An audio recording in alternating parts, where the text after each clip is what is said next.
Hi, Karen. You probably know it's Jerry, right? I hope you know it's me.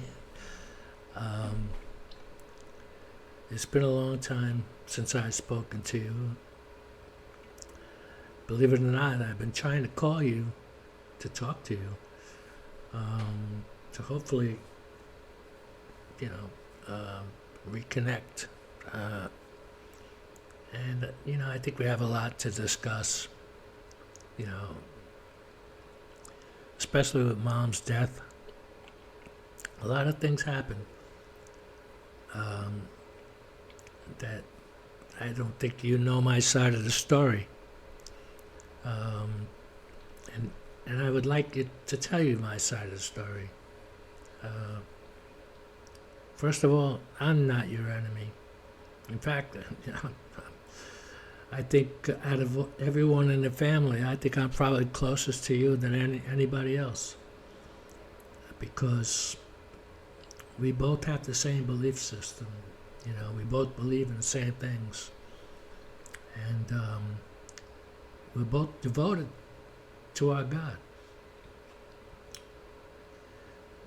You probably don't know this, but I've been an ordained minister since 1985. Um, and right now, I'm working as a chaplain at a prison, for uh, rehabilitating outgoing prisoners that are going into society, try to get them, um, re, you know, to find Jesus. First of all, that's my primary concern, and to secondly get them to readapt to the society that they're now re-entering into. Uh, so it takes a lot of guidance and things like that, to get these prisoners back on the road to redemption, which I know a lot of them are suffering and most of the times, a lot of things they've done are not even their fault. Most of them are just victims of their own environment, and people that are around them, like let's say they come from poor neighborhoods, there really aren't that many options, especially if you drop out of school, you join a gang, next thing you're doing drugs, you're doing crimes, and before you know it, you end up in jail. And a lot of times this happens when they're like 13, 14 years old. They go through the juvenile system, and before you know it, they're in the adult system. So I work with both the juveniles and the adults. Try to get the juveniles on the right path before they become adults and make things worse. But that's pretty much what I've been doing. But getting back to mom, I know that, we had this big 2.5 year court drama, and your position on that, believe me, I have no problem with your position on that, Um, I know that you were talked into a lot of things, saying that Frankie was doing a lot of bad things, and I'm going to admit it straight out. He was. He was doing a lot of bad things with mom's money. This is true. This is undeniable. I have proof. I have evidence that he did do a lot of bad things with mom's money. That he was spending it mostly on himself. But he never repaid that money, and I don't think he ever is going to. Um, but Frankie is as far away from God as you are close to God. So Frankie is like, he pretends he believes in God. He pretends you know, he said used to have a friend who passed away. They used to have Bible studies and they used to discuss the Bible. And I spent most of my life talking to Frankie about God, and every time it's always a confrontation. He always has to be right about everything. Like Frankie's never wrong, which is frustrating. because he's the kind of person, he has his own opinions and he doesn't want to hear anybody else's. And that's it. So I take Frankie with a grain of salt. I don't believe a word that comes out of his mouth, because most of the time he's lying. Anything he's saying is a lie. Because he's a con man. He's been a con man since we were children. He's been trying to con me my entire life. He's still trying to con me. And he thinks he's getting away with something. But that, you know what? I just say, you know what? It's not worth the trouble to point out all of his flaws, because it would like Santa's naughty list. Believe me, that's how long the list would be for all the flaws that Frankie has. And none of them are good. He's a liar. He's a con artist. He's out for himself. But here was my position on what was happening with Mom. Okay, I'm going to tell you the history of how I got involved in this, and it's something I didn't even know what was going on, because nobody was telling me, and this started in 2015. Believe it or not, up to 2015, I was communicating all the time with Mom. I mean, I was always on the phone with Mom, and but she would always tell me a lot of things about how Chris is hitting her, he's throwing coffee tables at her, they're fighting all the time. He's taking her credit cards. He's using her credit cards, and he's buying whatever he wants. And at the same time, they can't pay their rent. So she's in debt up to her ears. She's got like 5 credit cards, because at the time, Mom had good credit. So she had a lot of credit cards.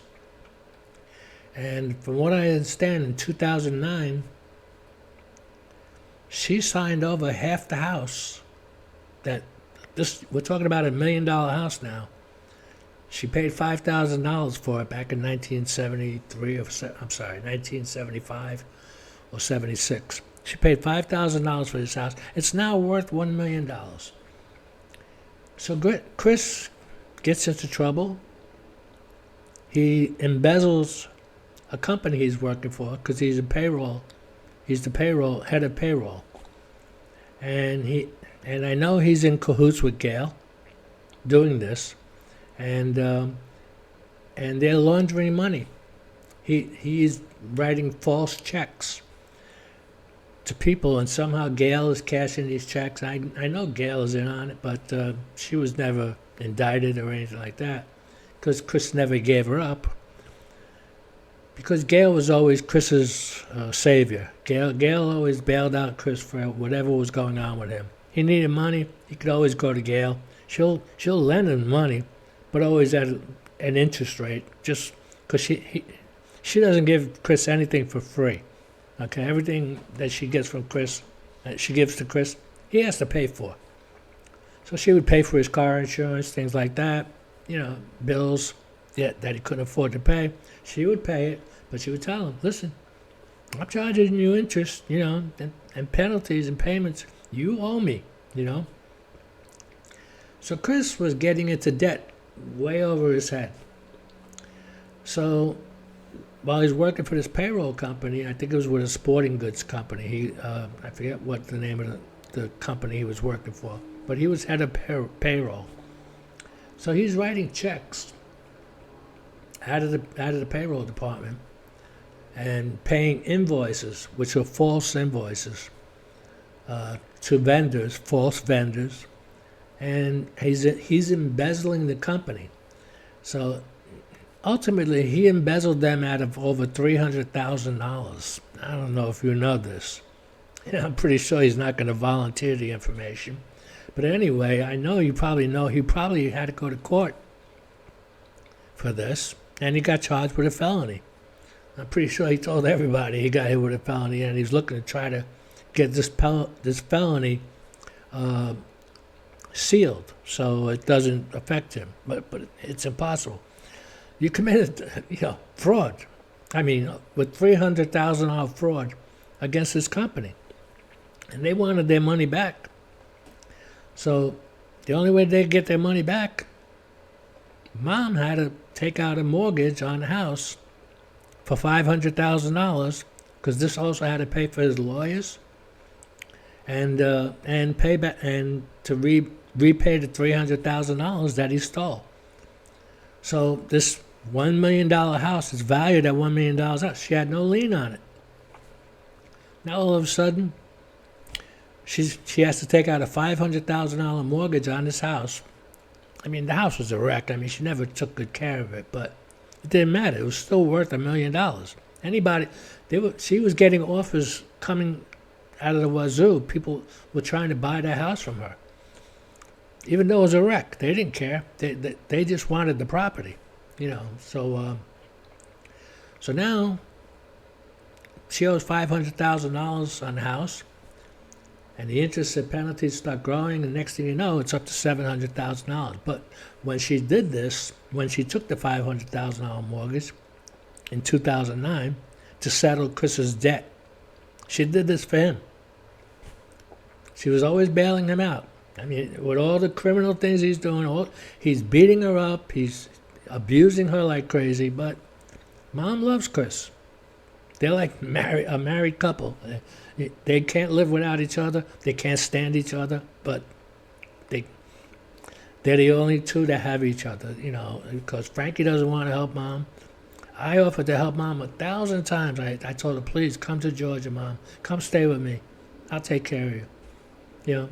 She just didn't want to leave New York, so I understood. I said, but Mom, you got to get away from Chris, please. You got to get away from him. He's hurting you, And you're old, you can't take this kind of punishment, And every time I talked to her, I would wind up crying on the phone of all the things that she's telling me he's doing to her. It would make me sick, And I would send him messages. I said, listen. You put your hands on Mom again. I said, I'm going to come up to New York and I'm going to mess you up, man. I'm really going to mess you up, And Mom got mad at me when I did that because he turned to Mom and said, why are you telling Jerry I'm doing all these things to you? Jerry's threatening to come up here and kill me, which I wanted to do, and it wasn't the first time, that I wanted to do that. But so anyway. So I know that they have this rocky relationship, But she wound up signing half the house to Chris for nothing, no money. How he managed to get his name on that deed, believe me, I have no idea. But for no money, next thing you know, in 2009, his name suddenly appears on the title. I know because I did all, believe me, Karen, I did all the research. I traced the title. I traced when his name appeared on it. I traced how much mortgage she had on it, when she took out the mortgage. She also had to pay a $50,000 bail to keep him out of jail. She paid that, and Mom was paying all of his legal things, and to keep him out of jail. I think he had to go to jail for 10 days, which is, I think it was 1 day a week. He had to go to jail for like 1 day a week for 10 weeks. Which is nothing, He got off pretty light, So it's basically he got away with it, But I know Gail made out a lot of money on it, which she didn't give any of the money back because Mom paid the money back. So whatever Gail made off of Chris, off of those fraudulent checks, she kept it. And Gail is greedy. She's really greedy. But she figures Chris owes her this money, so she has no qualms taking the money from Chris, and so she has no intention of paying it back because she feels Chris owes her, and he does. He owes her everything because, without Gail, Chris wouldn't exist. So let's move to the future. Okay, so now Mom's sick. Okay, now, 2015 was the last time I talked to Mom. Okay, and she was giving me all this rundown. She's telling me about this mortgage. She's telling me how she got an offer for $50,000 to sell, that somebody will take over the mortgage, which was, by now, it was over $700,000 mortgage. And she owes $700,000 on this house. And I'm saying, you're 80 years old. How are you going to pay $700,000? You don't have $700,000 to pay for this house. And Chris ain't going to pay for it. He's always getting fired from all his jobs. He can't keep a job. And he spends every dollar he gets. He spends all your credit card money. He's terrible at money. He's not going to pay the $700,000 mortgage. And the penalties are piling up and piling up. And she's in foreclosure. They're trying to foreclose on her house. This is 2015. So I told her, I said, Mom, I said, you know what? $50,000 is pretty good considering you only paid $5,000 for that house. I said, take the $50,000, get your own apartment, move away from Chris, and your own income is enough to support you. Move into a low-income place. You have your own apartment, and you don't have to worry about Chris.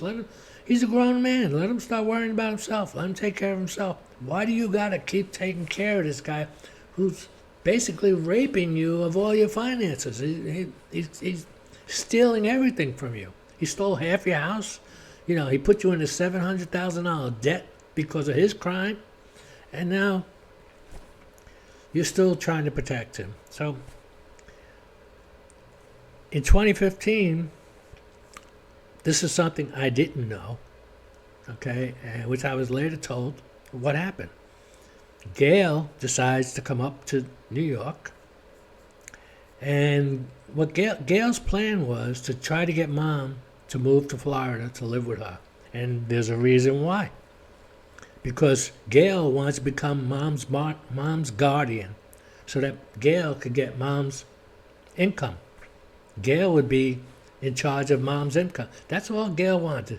Gail wanted Mom to come and live and sleep on her couch, and Gail would be getting Mom's income, her monthly income, which was over $1,800 a month Mom was getting. And Gail said, well, I'll take care of you, Mom. You come stay with me, and I'll be your guardian.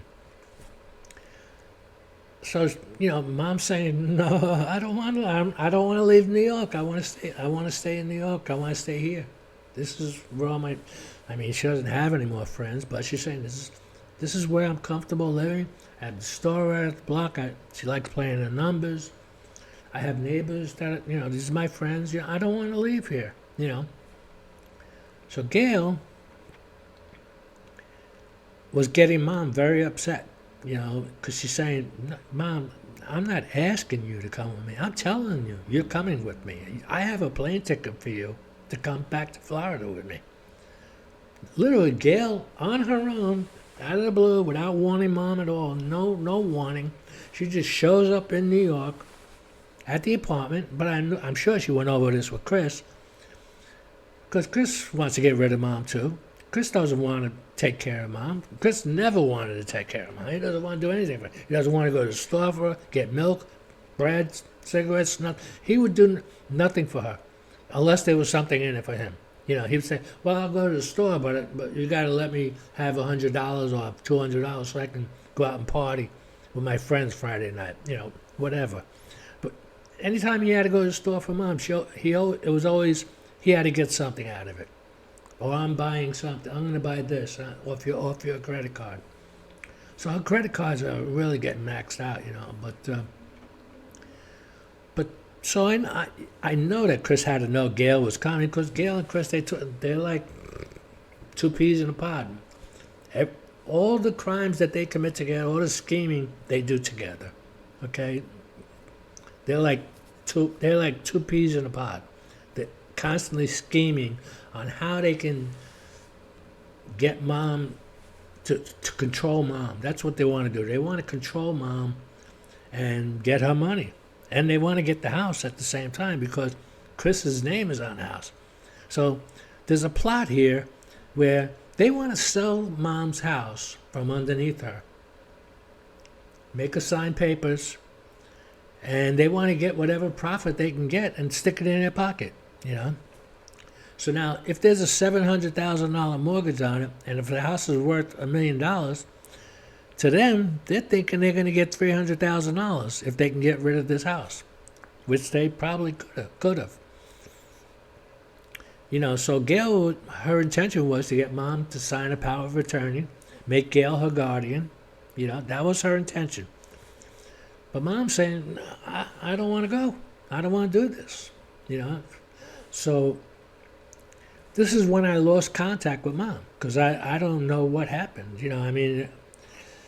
So I'm calling mom. This is like, I think it was September of 2015 or November. I don't know. It was probably November or October of 2015 when this happened.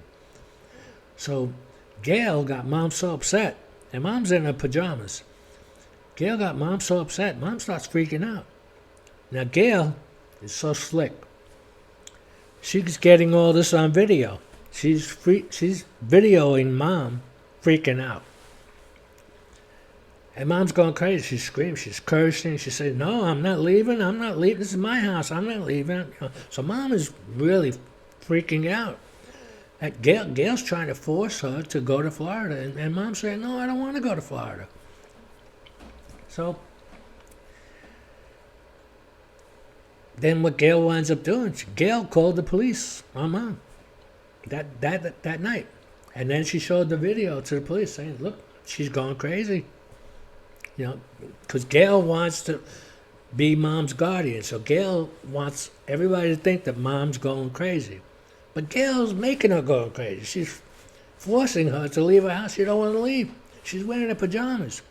They took her the police took mom out of the house in her pajamas and took her to the hospital, the psychiatric ward, because of Gail. Gail committed her to the hospital. If you can believe this, okay? This is all true. Gail signed her in. So that is 2015. I still have no contact with I don't know what's going on. I have no idea that any of this is happening, okay? So come Christmas time, I'm trying to get in touch with mom. I'm calling her phone. She's not answering, so I have no idea what's going on. I have no idea any of this is happening.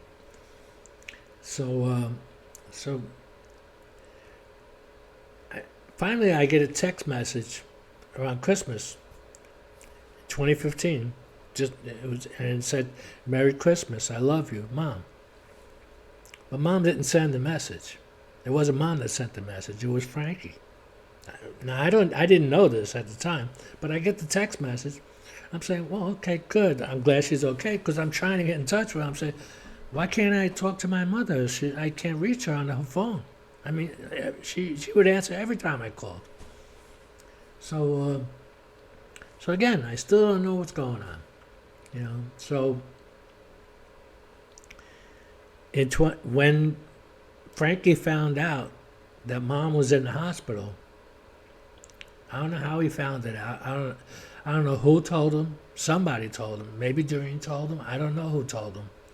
But somehow Frankie found out that Mom was in the hospital, and Gail had her committed there. Frankie immediately got in his car. He drove to New York. He went to the hospital.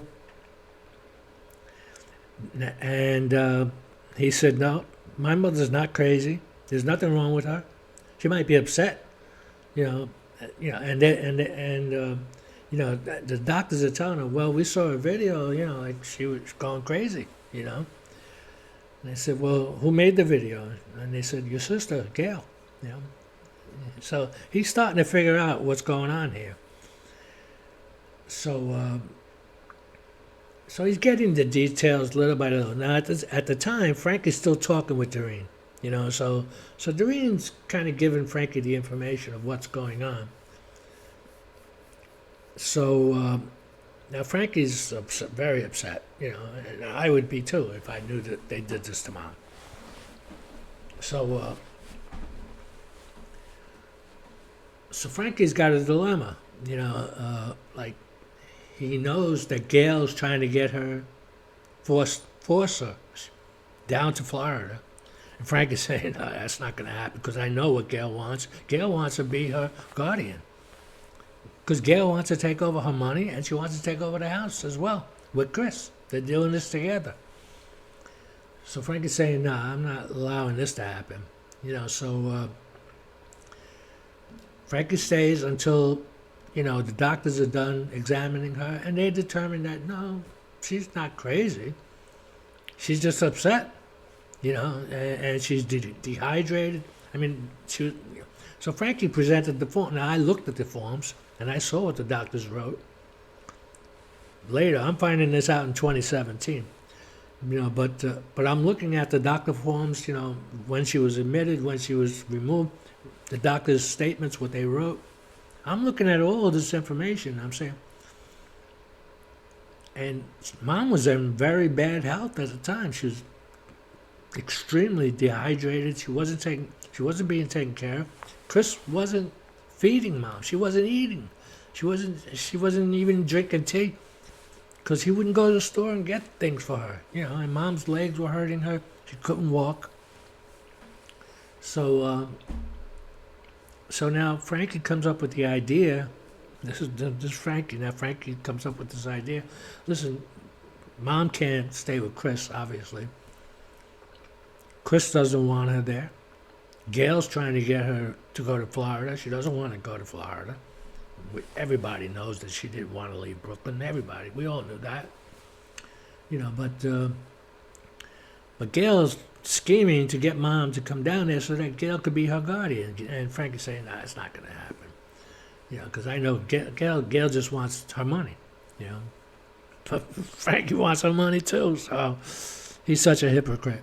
But anyway, so Frankie tells Doreen. He says, "Doreen, listen. I wish I could take Mom, but she doesn't want to come to Pennsylvania."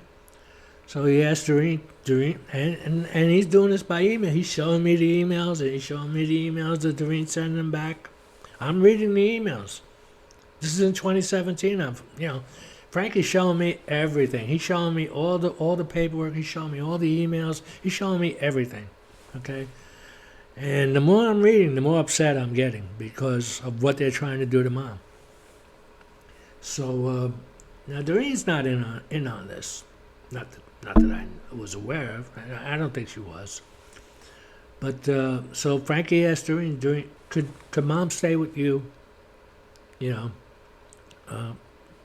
Because they're gonna hurt her at Chris's house. If she stays with Chris. So Doreen reluctantly, she said, "Well, yeah, okay." So I'm reading the email. Doreen responds, "Yeah, she can come and stay with me." So Mom goes to Queens. And Mom didn't have a problem with that because she didn't want to go back with Chris. She was afraid Gail's going to come back and try to take her away again, put her in a hospital.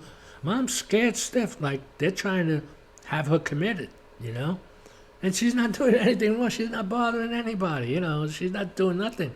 Chris is doing all the bad things. So, but Mom's just like trying to live, and he's not doing anything to help her. So Mom says, "Yeah, I'll go stay with you." Now, Doreen and Mom don't get along at all. You know that. They hate each other. So I'm saying in my mind, well, this is a formula for disaster. So this was like December of 2015. I'm sorry. It was November of 2015 that Mom moves in with Doreen. Within a 2-week period, they must have had about 10 fights within 2 weeks. Mom wasn't taking her medication as she's supposed to, and Mom, she's very stubborn. If she doesn't want to do something, she doesn't do it. So Doreen's getting upset. She's not taking the medications, and Mom, is getting angry at Doreen, and before you know it, they start fist fighting, literally fist fighting. They're fighting each other in Doreen's house. This is when Mom has a heart attack because she's physically fist fighting. She's 80. This is 2015. 2 years. She was 82 years old, and she's fist fighting with Doreen, and and she has heart problems, you know. So she had to be rushed to Jamaica Hospital. Doreen tells Frankie, "Mom's in the hospital." This whole time that Mom is in the hospital, which is right near Doreen's house, because Doreen lives in Queens. Okay, Jamaica Hospital is about 30 blocks away from where Doreen lives. The entire time that Mom was in the hospital, Doreen not once went to visit her.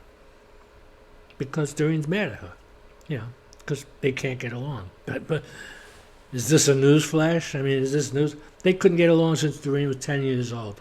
Okay, they couldn't get along. So this is not news. Okay, like I said, this was a formula for disaster. So Frankie now has got a dilemma. Well, okay. So Doreen sends Frankie an email. She says, "I can't take her. She can't stay with me." So Frankie's got the email. She can't stay with me. I don't want her here, But meanwhile, Doreen is playing the martyr while Mom's dying, telling everybody, oh, how I loved her. Oh, I would do anything for her. Yeah, but you won't take care of her. You won't let her stay with you without beating her up, So you're a hypocrite too, You're like, now I'm hearing all this and I'm getting really upset at that. I said, first Chris and Gail, they're hurting Mom. Now Doreen is hurting Mom. I'm saying, you know what? Does anybody care about Mom? I mean, I know I care about it. I know you care about it. But I can't seem to get her to come to Georgia. I want to say, Mom, please come to Georgia. You can get away from all that. There's peace down here. I'll take care of you. So Mom just wouldn't do it. So Frankie, at this point, while Mom's recuperating in the hospital, he comes to the conclusion there's no other way to do this. She's going to have to come and stay with me. So, and this is why I'm not being able to talk to Mom, because Mom's being shifted around from from her own house, which is like in October of 2015. I think I stopped talking. The last time I talked to her was September of 2015. In October 2015, she's being committed to the hospital. In November, she goes to stay with Doreen, and by December now, she's living with Frankie. I still don't know anything about this. Nobody's telling me anything, because nobody talks. Nobody wants to tell me anything, and that's fine, But I know eventually I'm going to find it out, but I'm worried because I keep calling Mom and saying, why can't I get in touch with my mother? I have no idea that this is all going on. I had no idea that this was going on. I didn't know any of this until 2017, until, Mom got sick and was in the hospital, and I went up to visit her. I visited her at least 3 times from Georgia. I flew back and forth, or I drove back and forth to go see her in the hospital. I kept going to see her because I knew that she was going to die. I knew she was going to die. Because I'm looking at her, I'm seeing she's in terrible shape.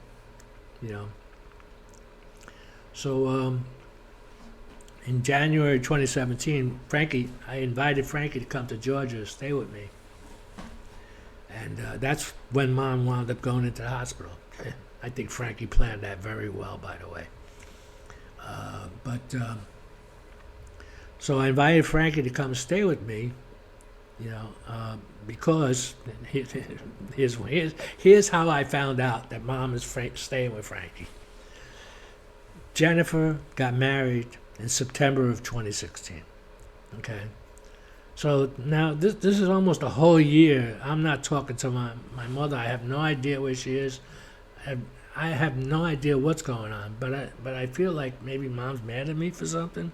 I don't even know. I'm just thinking that something's wrong, but I keep calling her phone number. I'm not getting an answer.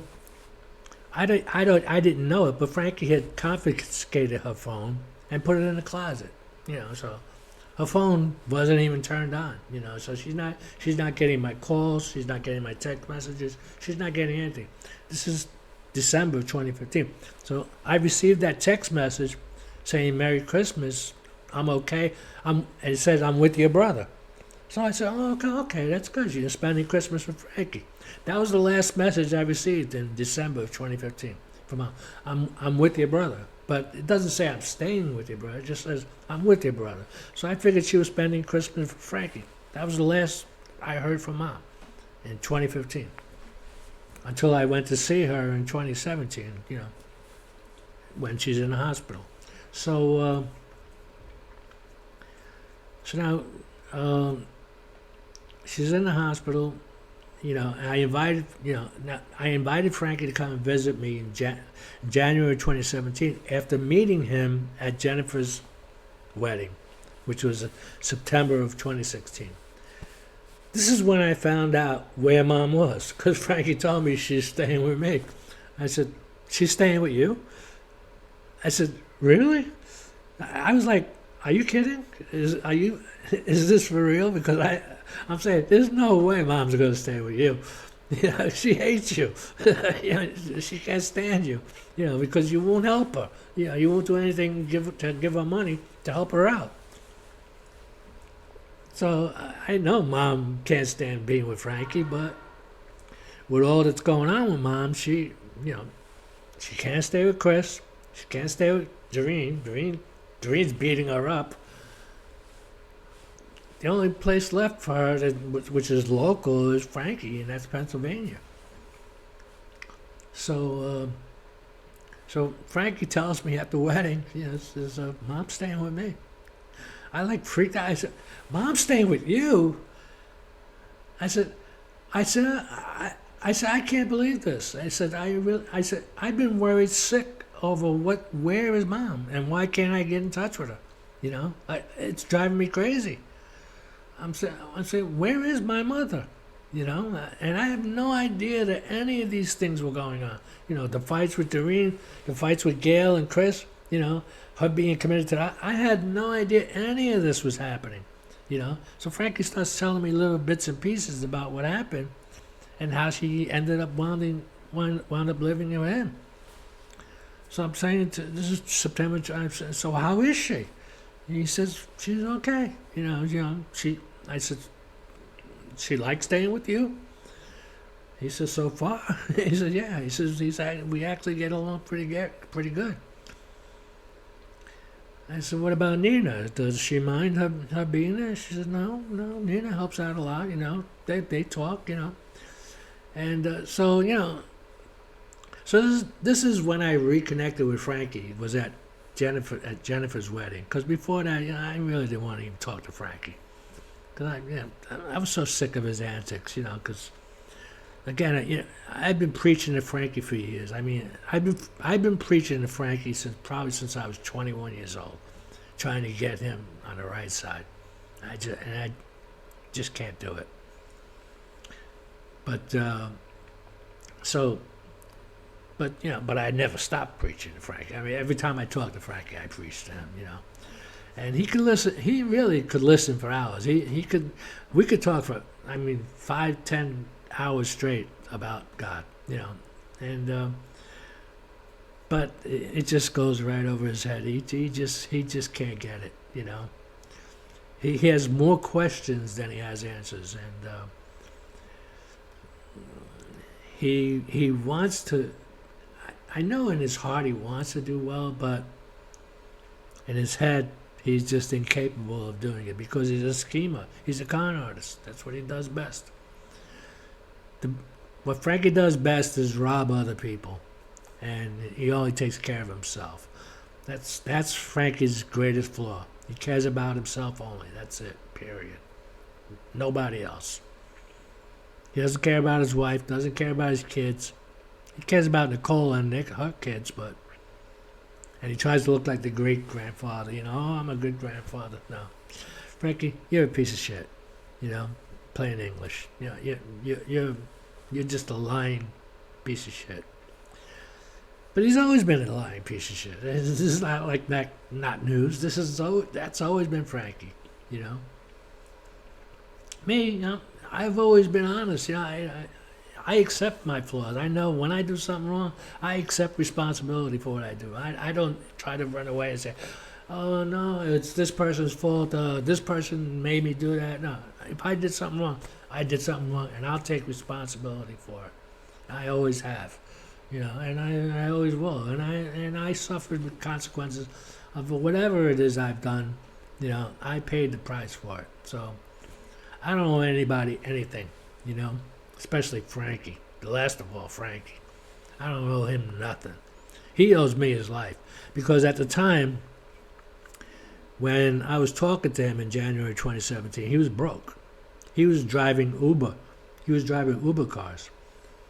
I lent him $4,500 to pay his mortgage, and his bills. I lent it to him. Do you think he paid me that back? Absolutely not. Do you think he reimbursed me for all the trips I made to go to court with him? Because Doreen taking him to court, which you know about. Do you think he reimbursed me for my flights, my hotel stays, driving my car, my gasoline? Not one penny did I get back from Frankie. This is even after giving him $4,500. Not to mention driving and flying to Pennsylvania to go to court. To get Mom buried. That was my priority.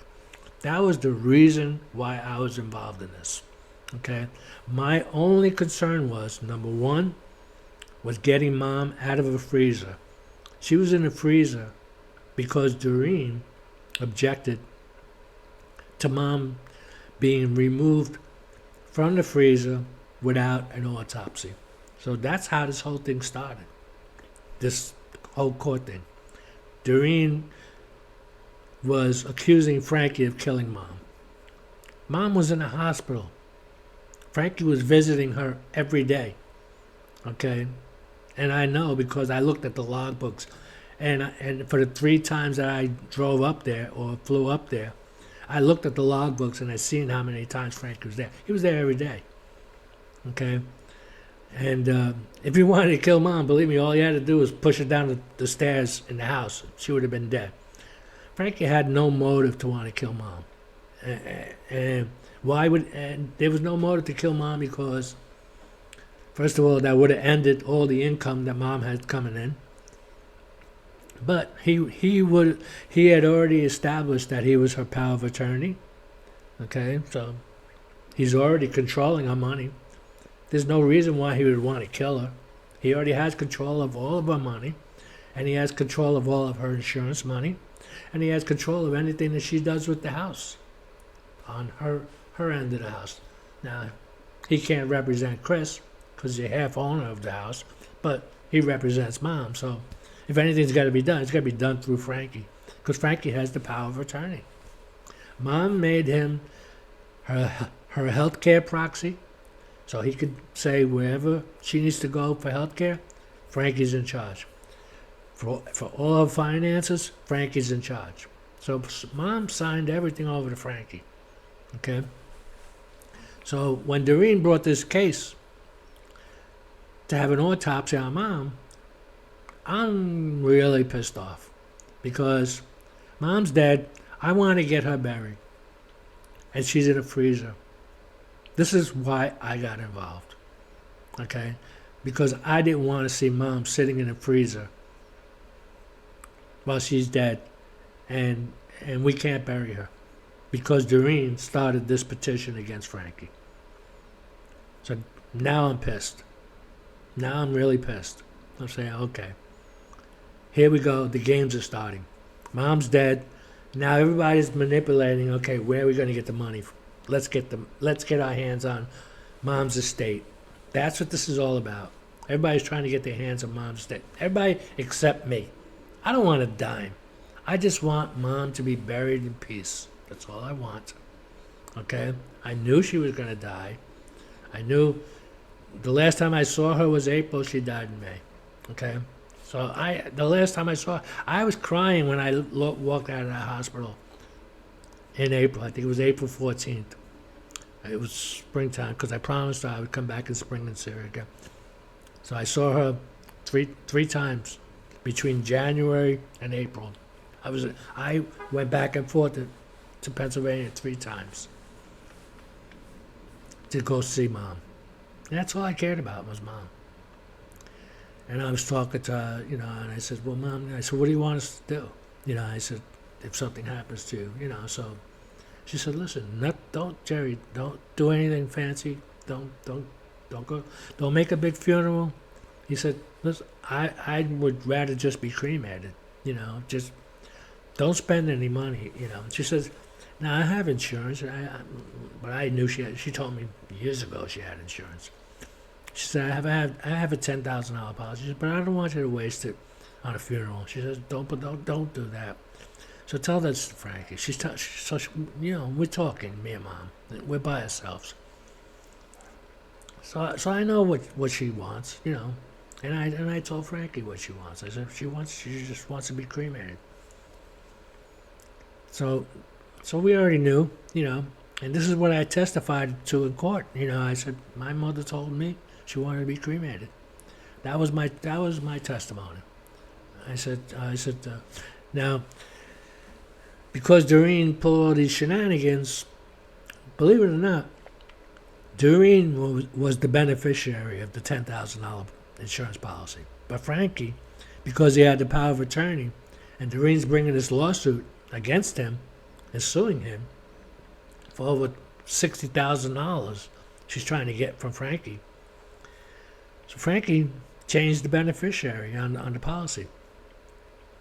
He literally stole the $10,000. He put that $10,000 right into his pocket. But how did he do it? He did it through his son. Well, his daughter Ashley, who's now called Grayson. And he made Grayson the beneficiary because he had the power of attorney and he could do it.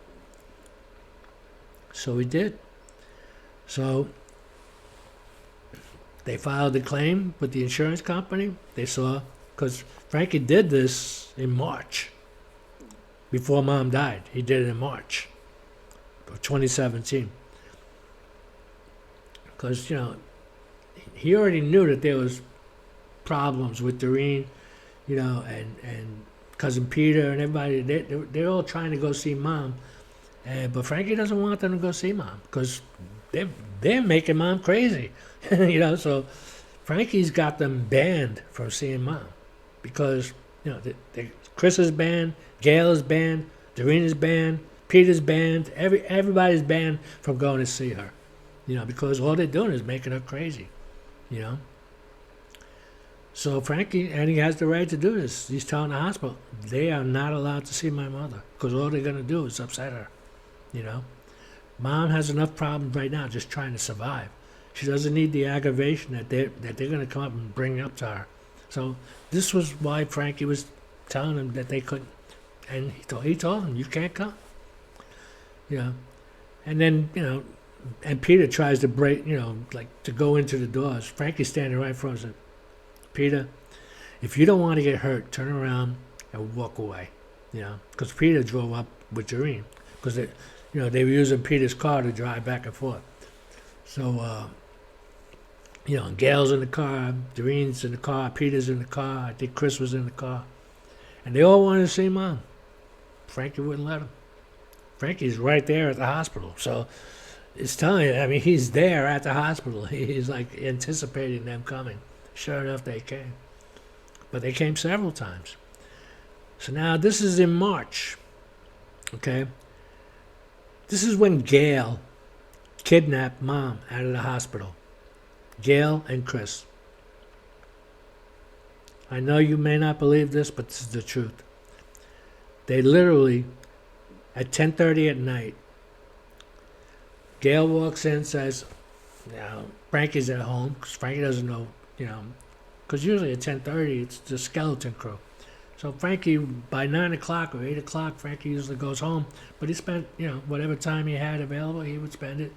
Eat dinner with Mom, he would bring her food, things like that. But by 10:30, Frankie's home, he's thinking Mom's fine, everything's fine. So he doesn't find out about this till the next day, but this was a Sunday night that Gail and Chris drove to Pennsylvania. Gail walks into the hospital. She says, I'm Marie Mitchell's daughter. She saw Gail showing her the birth certificate. She's her daughter. So she said, listen, I drove all the way from New York to come and see my mother. I just want to go in and, look at her, see if she's okay. Now Gail already knew she was banned, but she did this on a Sunday night where she knew nobody would be there to stop her. And Gail literally wheeled Mom right at, she said, I'm going to take my mother for a walk, outside. Is that okay? Because it's March, it was springtime, it was nice out. And the nurse said, yeah, it's okay. So the nurse didn't even think nothing of it, that they just let her, she literally walked right out of the hospital with Mom in a wheelchair. Then Chris throws Mom over his shoulder, literally throws her over her weak body, throws her Mom over his shoulder, and then throws her into the car. And they leave the wheelchair in the parking lot and they drive away. And where did they go? They went straight to Doreen's house. So this was Sunday. Monday, the next day, Mom has a heart attack. Because Mom's saying, what the hell is going on here? She's saying, where are we going? She's freaking out. Like she's like going crazy. What's going on here? Where are we going? And they say, we're taking you home, Mom. She said, but I gotta go to the hospital. I gotta stay in the hospital. I'm not feeling well. I'm not, And she's got gastrointestinal problems. So what do? Sunday night, they're feeding her macaroni, which is full of acid and all that stuff. She's not supposed to be eating macaroni. She's on a strict diet. She can't eat certain foods. So Monday morning, she has a heart attack. The first thing, you just kidnapped our mother out of a hospital where they're taking care of her. You're driving her from Pennsylvania to New York, which is a almost 3-hour drive, okay, or at least a 2.5-hour drive. And then you take her out to dinner, and then you're trying to get her to sign papers to allow you to go into her bank accounts. This is where Nancy Ingargiola gets involved. Okay, Nancy Ingargiola, she's a notary. Well, she has a friend who's a notary. And they want to forge papers to make Gail the power of attorney. But Frankie already has the power of attorneys. He had that from December of 2015, or at least January 2016. Mom already signed everything over. So, for them to come up with a second paper, which is ridiculous. So they already have a power of attorney lined up, Nancy Ingargiola and a friend. They forge Mom's signature, and then this person notarized it, making Gail the power of attorney. Tell me that this is not crazy, okay, what they're doing. They're kidnapping Mom. And Gail, she's got Ruben up there at Doreen's house. Gail's got a plane ticket, and Monina's there too. So you got Ruben, Monina, Gail, and they got 4 plane tickets. There's 3 of them there. They got 4 plane tickets. One of them's for Mom. They're going to take Mom down to Florida. So Monday morning, Frankie finds out Mom's not there. The first thing Frankie did was call up the bank and tell them, listen, my mom's been kidnapped. I'm her power of attorney. You know that. You already have the paperwork. You know I'm in charge of her account.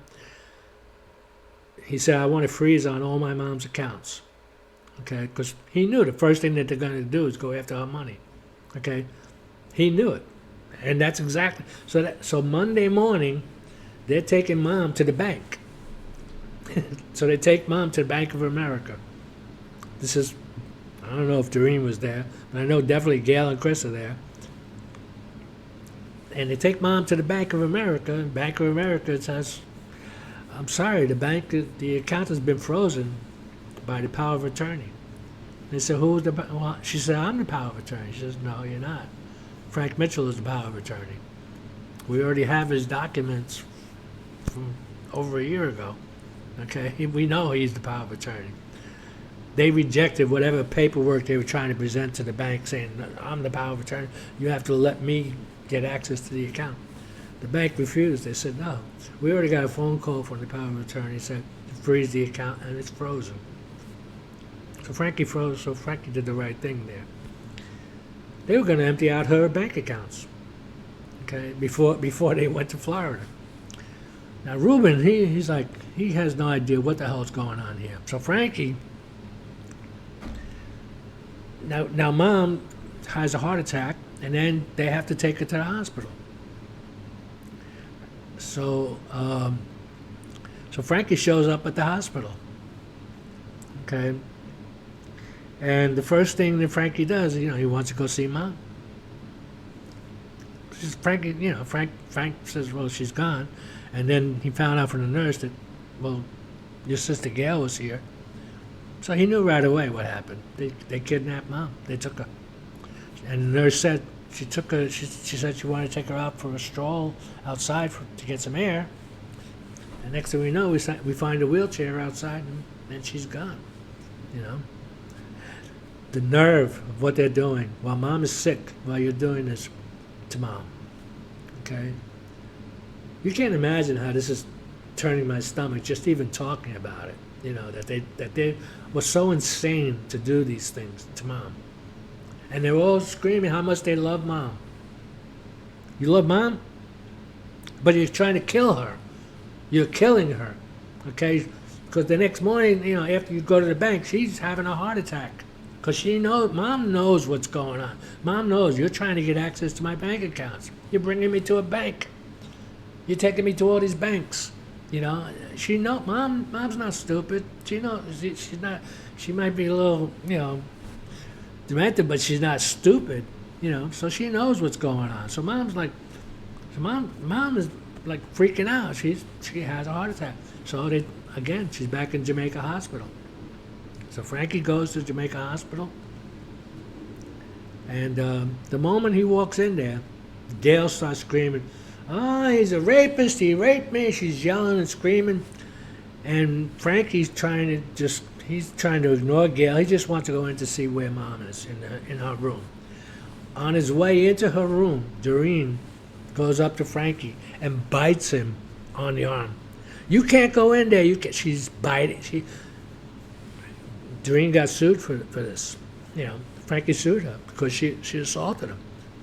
And he made a police report and everything, And Doreen had to pay for his medical bills. But she took a chunk out of Frankie's arm. This is how crazy they are. Okay? They're crazy. They are freaking insane to be doing these things to mom, And then Frankie's trying to say, what the hell are you doing to our mother? She was being taken care of in the hospital. And now you drag her from Pennsylvania to New York. She's in the hospital having a heart attack here because you're giving her food, you're giving her, and pills. They were giving her prescriptions that we don't even know what they were giving her. And you're taking her to all these banks, trying to take all of her money. What do you guys do? Are you really? And then you say you love her? So, I'm just as pissed off as Frankie, because Frankie's giving me a blow by blow. I'm on the phone with Frankie as this is happening, I'm on the phone, and I'm saying, did you find mom? Yeah, I got her. I said, are you with her? He said, yeah, I'm with her. I said, is Gail and Doreen there? Yep, they're here. He said, Ruben is here too. I said, Ruben? I said, what's Ruben doing there?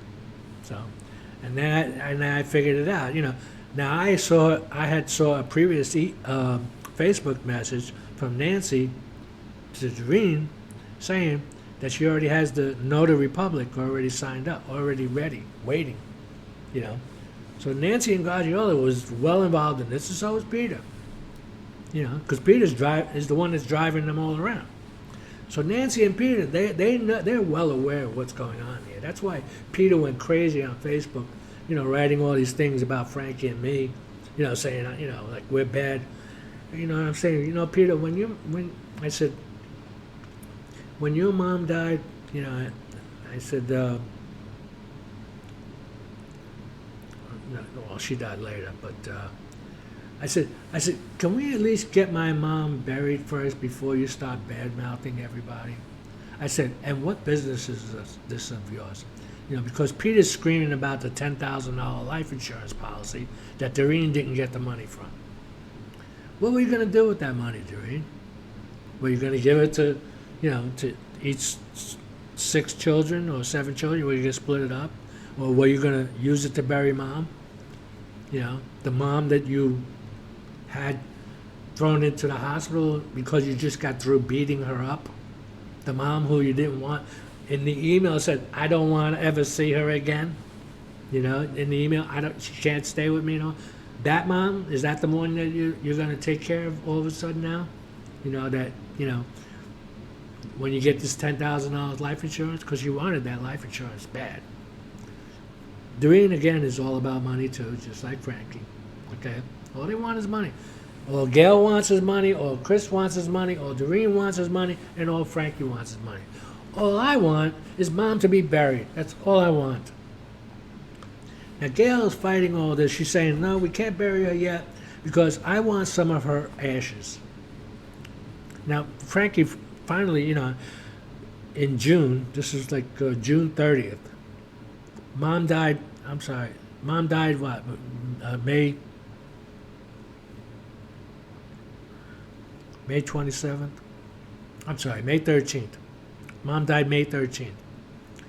So this is like June 15th. We're in the court trying to get her released from the freezer because she's at the funeral parlor. And the funeral parlor guy, he doesn't want to get involved in this. He said, no, you need to get a court order for me to release her. So that's why we had to go to court, to get her released so that we can bury her or do something, So, and I explained to the judge, just like Frankie did, that she wanted to be cremated, because he was asking, well, what was your mother's last wishes? Because there's no will, she didn't have a will. So I said, well, I spoke with my mother, and my mother told me that she wanted to be cremated. She didn't want us to go spending a lot of money.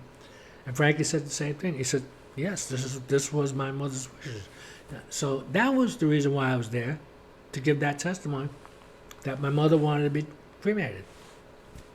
So the judge, we found out probably 3 days later that he granted the motion that, okay, yeah, she should be released into Frankie's custody for him to, dispose of her remains the way he sees fit.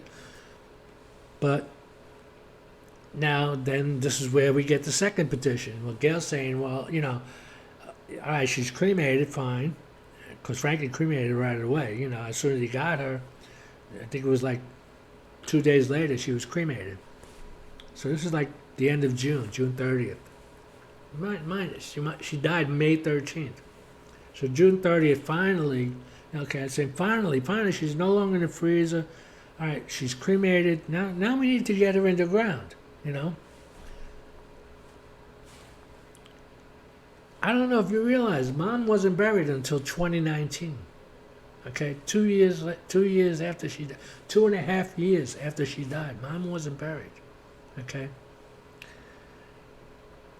So I'm saying to Frankie, I said, listen, with these lunatics, what they did to Mom, what Gail did to her, trying to have her locked up, trying to have her committed, what Chris did to her, stealing her, and all the money he stole, and now he wants to get the house, and he's trying to get the money from the house, I said, and then Doreen, her throwing Mom out, beating her up, having fist fights with her, and then she's writing me an email, I never wanted back here again, And I said, and then they all want to claim that they love Mom and they want to show up at a funeral because, now they want to be at the funeral for Mom, But Frankie, so I told Frankie, I said, listen, I said, first of all, if you're going to have a funeral, because it was up to Frankie, I said, but if you're going to have a funeral, I said, first of all, if they're going to come, then I'm not coming. If they're going to come up, if they're going to show up at a funeral. I said, but but now, so now they're saying, well, we'll pay for the funeral. I'm saying, yeah, how are you going to pay? You don't have the money to pay for a funeral, you know. So, so when they said that, Frankie, in the court said, okay, good. If you want to bury her, you bury her.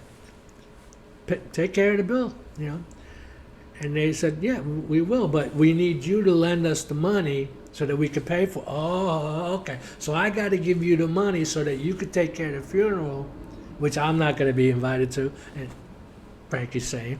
But I have no intention of going to another crazy funeral like the one we have for Grandpa, where everybody's beating each other up. I'm not going to a circus funeral where they're all going to be crying and saying how much they love Mom. Okay? Yeah, you all loved her, but you're all trying to kill her. Okay? You're kidnapping her. You're having her committed. You're beating her up. What more can you do to this woman? I'm like, and then you got the nerve. Then Doreen's putting up all these pictures. Oh, look, I loved my mother so much. You loved her so much. But you put her in the hospital. You gave her a freaking heart attack. She didn't last 2 weeks with you before she ended up in the hospital. And then you kidnap her. On top of that, you kidnap her out of a hospital where she's being taken care of, and then you drag her to New York drag her to the banks, and you're trying to rob all of her money out of the bank, and then you're going to claim all of you loved her? Now, Karen, you must know I didn't have anything to do with any of that, okay? I'm here in Georgia. I'm not involved in anything that's going on up there, okay? I'm just being told about it, okay? So, but I know that it's happening, because I'm on the phone with Frankie's like freaking out. Like they took her from the hospital. I could not believe that they actually went that far to kidnap her, literally kidnap. I said, Frankie, you should have them arrested for kidnapping. I would put them in jail for what they did, Frankie says, listen, I got enough troubles right now with these petitions. He says, I really don't want them to go to jail. He says, I get what they're doing. I said, but Frankie, they're going they're taking her to the banks. They're trying to rob her money. They're taking it. They're trying to get it. They're trying to get their hand on everything. Insurance money, whatever she's got in the bank, any credit cards. They're trying to get it all. They're trying to get the house. And Frankie's not doing a damn thing to stop them.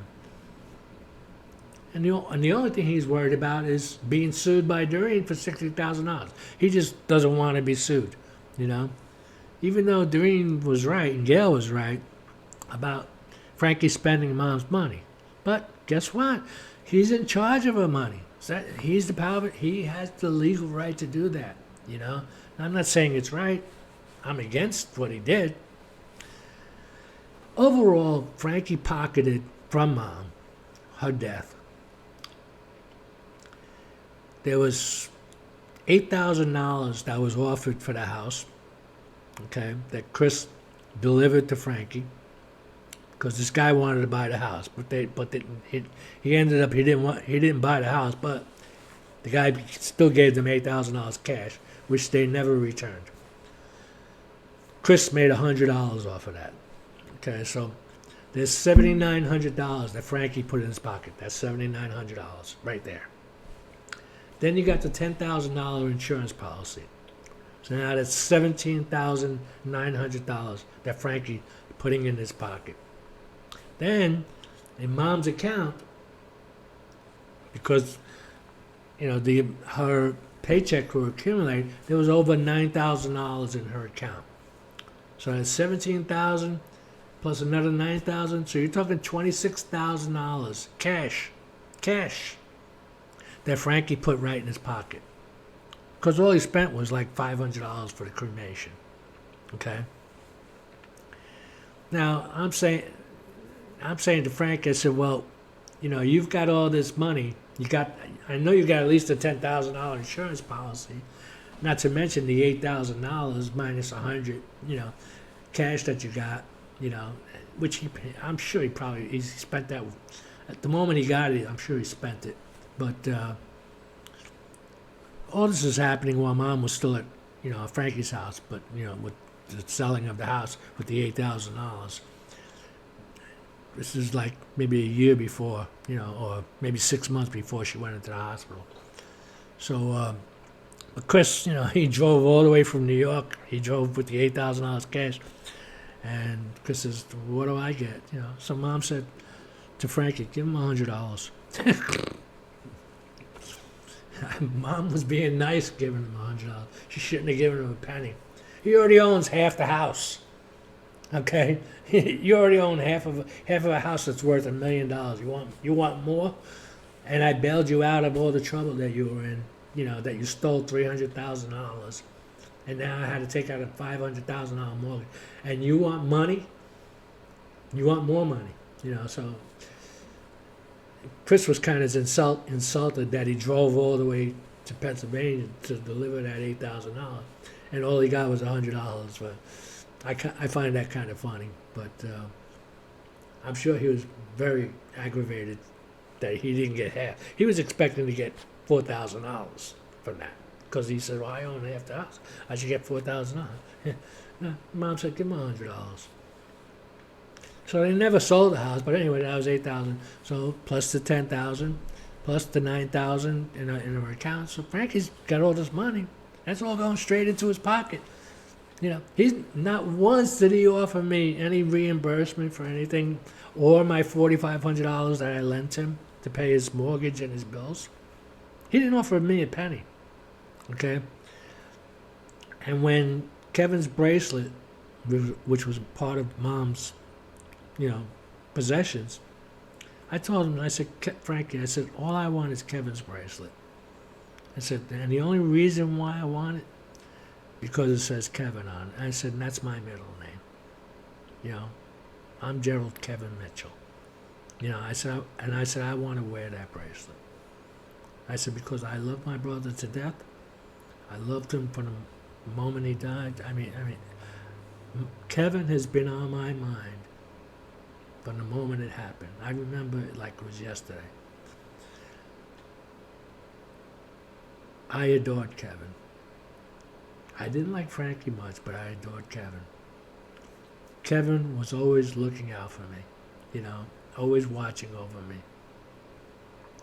The night he died, I was with Kevin. Before he died, I was with him at 3rd Street Park. And I didn't go home that night. The next morning, I'm waking up and I see a friend of mine, Sally Arena, and he tells me, Jerry, better call your house, your brother's dead. I said, what? My brother's dead.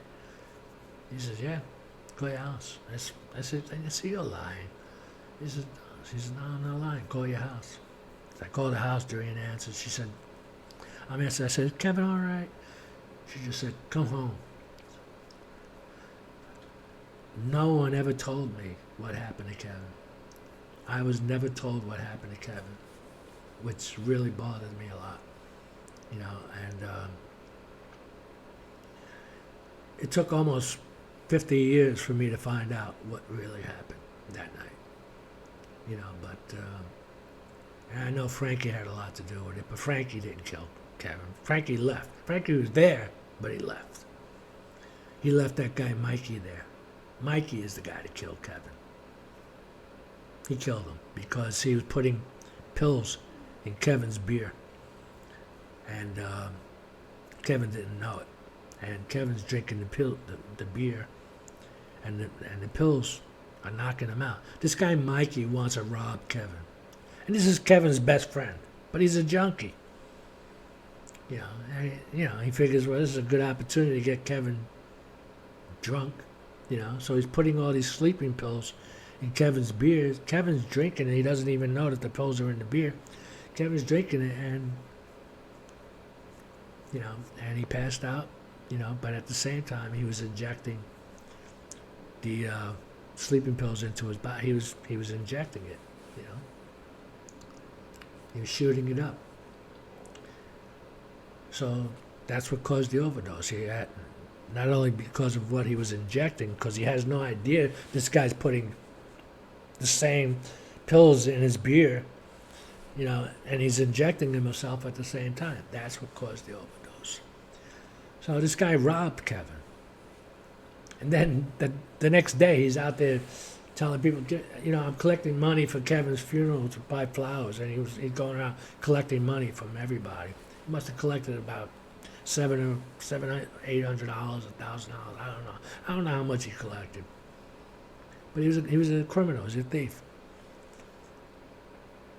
I don't think he was trying to kill Kevin. I think he was just trying to knock him out so he could rob him, And he figured Kevin won't remember, because he'd be unconscious. But he didn't know that Kevin was injecting himself at the same time, so this resulted in the overdose. But believe me, Kevin's death had a profound effect on me. The moment it happened, to this very day, there isn't a day that goes by that I don't think about him. I adored him. I looked up to him. I respected him, and he was a good brother to me, and every day I pray. I always wonder what it would be like if he was here, would the family be different? It breaks my heart of what could have been, but I also know that his death put me on the track to find God. There's no other explanation for how I ended up the way I am. It's because of Kevin, his death. His death put me on a different trajectory to find God. And I always had God in my heart. Since I was 7 years old, I always believed in God. I used to see angels flying around my room when I was 7. Believe it or not, this is the truth. And they used to amuse me, but I was always filled with the Holy Spirit, always, so my relationship with God was set in stone, at least when I was 7 years old, so I always had a relationship with God, but now, if I told you how close I am to God right now, and how much information I have about the Bible, I'm a virtual expert on the Bible. Believe it or not, prophecy, timelines. I spent over 49 years researching all the history, all the genealogy, all the chronology of every event that took place in the Bible. There isn't anything in the Bible that I don't know. And there isn't a prophecy in the Bible that I don't understand. That I know exactly what's going on, what's happening, why it's happening, who it's happening to, and who it's going to happen to. So you and I have a lot in common. And I know that you have similar ideas. We should compare notes. I would like to do that. And I would also, there's also something else I'd like to do. I'd like to move to Texas. I'd like to be close to you. I think you probably are the sanest person in this family beside me. And you got caught up in something that you shouldn't have, and you were being told a lot of lies, a lot of bad things about probably me. I don't know what bad things I did wrong, but believe me, whatever I've done wrong, I paid for over and over. But I never did anything wrong to any of them. For them to say bad things about me when I went out of my way to help every single one of them, and that includes Frankie. There isn't anything I didn't do for Gail. There isn't anything that I didn't do for Chris. There isn't anything I didn't do for Doreen. I love them all, but right now, I could do without them. If they died right now, it wouldn't bother me one bit. I wouldn't miss them. I wouldn't go to their funeral. They are so heartless Their heart is like solid black. They don't have hearts. Not that I could see. Everything is all about them, and about what everybody else is doing wrong. Never them. It's never them. They're never at fault. It's always somebody else that's doing something wrong. Never them. I'm saying, yeah, but Gail, you came up from Florida to come and snatch Mom down to Florida, and then you kidnapped her out of the hospital. What are you not capable of? And Chris, you're just as bad. You know, I mean, you're hitting an 80-year-old, 82-year-old woman. You're throwing a coffee table at her, hitting her where she could hardly walk, and you're stealing all of her money. And you stole half her house. And she saved you from going to jail. With the $300,000 that you stole, that she paid back. But that's $300,000. It's still missing. So you did something with that money. And I know Gail got most of it. I know it. I know for a fact. Because Gail, she's got Chris like a doll, you know. He's like a puppet to Gail. Gail uses Chris to do all her schemes, and she's always scheming. When I was living with Gail here in Georgia, all she could think of was how she could rob her husband. She was trying to rob $50,000 from her husband, right in front of my eyes, and she robbed her own company of about maybe $250,000. She robbed her. And she also robbed me out of about $100,000, believe it or not. I never did nothing about it. And I'm saying, you know what? That's the nature of the beast, you know. You are an evil person. You're going to get what's coming to you, you know. And everything that you've done to hurt me, you know, now, whatever Frankie's done, he deserves whatever he gets. But whatever you've done to hurt me, I certainly never deserved it because I've gone out of my way to help you, you know, and all you've ever done was cause me problems. She's telling people I raped her grandson. I love this kid. A 7-year-old boy, and it's Lisa's son. I love this kid. Gail is beating the hell out of this kid because he's over hyperactive. He's on Ritalin, you know. He can't keep still. But and now he's staying with us in Atlanta because Lisa in Orlando can't take care of him because he's driving her crazy.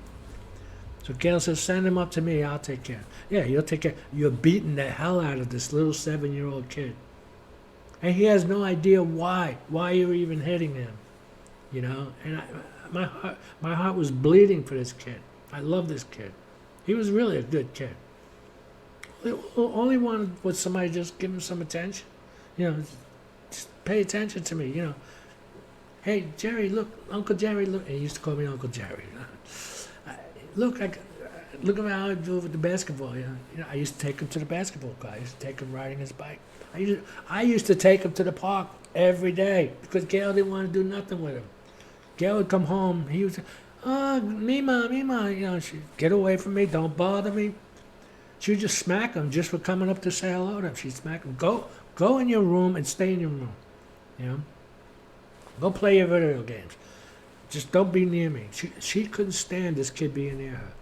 And then she's got the nerve to tell Lisa on Facebook, on Lisa's page, and she's got like 30 people that are reading this, okay, saying, your Uncle Jerry raped your son. Now, she's saying it happened 4 years ago. I'm saying, well, if it happened 4 years ago, why are you waiting till now to tell her?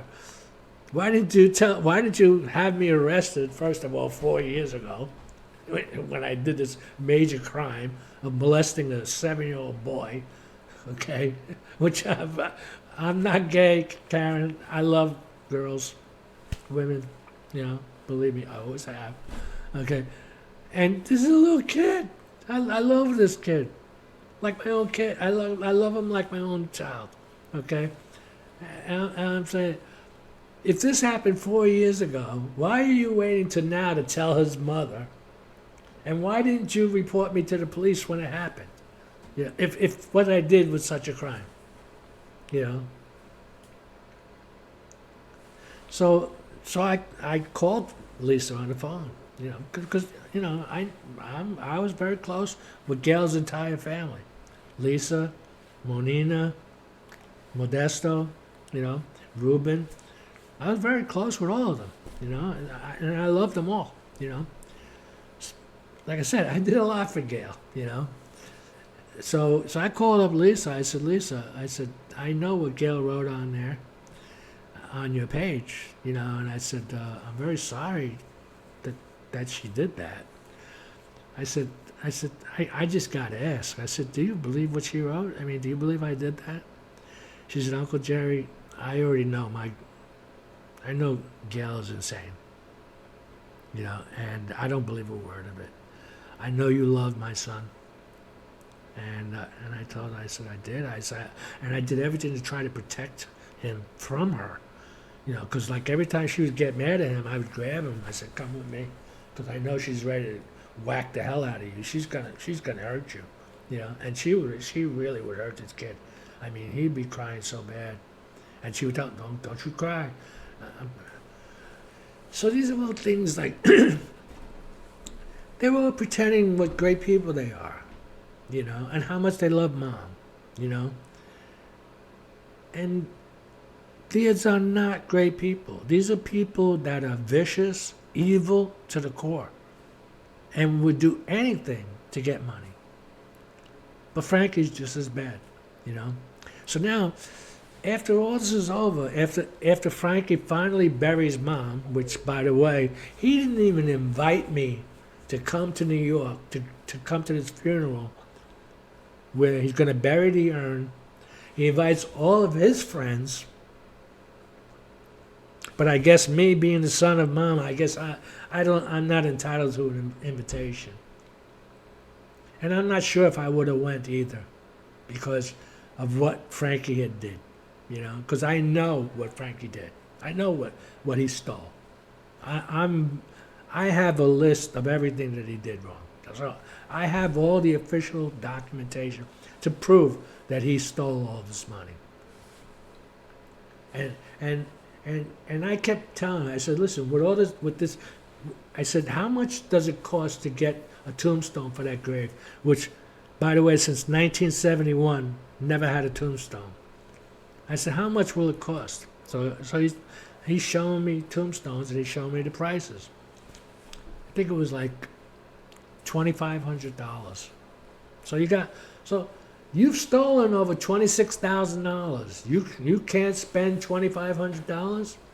Now here's the kicker. Right after he buried mom, in October of 2019, then Bernice died the next month.